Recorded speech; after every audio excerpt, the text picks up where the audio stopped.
And the people on the top, who were greedy and always were greedy, stole. They took our wealth and they borrowed it out to developers, and those developers now can't repay, so there's a credit crunch. So things are falling down around areas, and we're being told it's our fault and we're to pay, while our TDs and our ministers of government and of state go around on big fat salaries with big fat paychecks, talking and going to meals with bankers.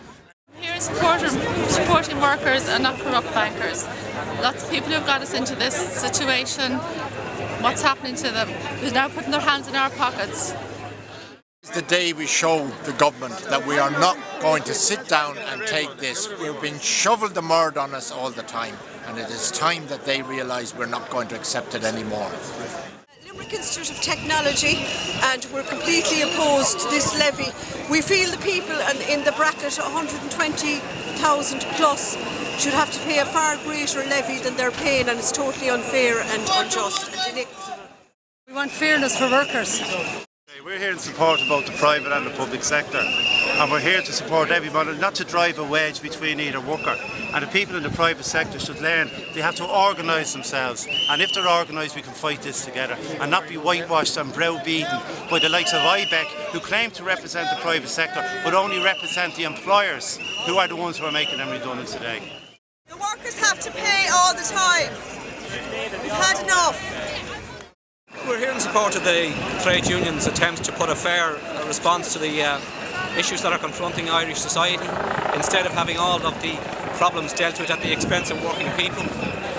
We've advanced a 10-point plan, which is fair and reasonable, and spreads the burden of responsibility on, ensures that the better off contribute in accordance with their capacity to do so, and ensures that those who are responsible for bringing this situation around in the first place actually are held accountable for it. People are being taken for a ride, and at this stage we need someone to stand up and be counted, and I'm banging a drum for that, and the reason is this is our time is now. Well, we're totally discussing that our jobs have been moved while our jobs are still there.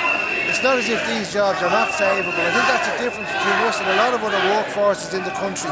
We have savable jobs that the government and the Irish public can't save. That's supposed to go down.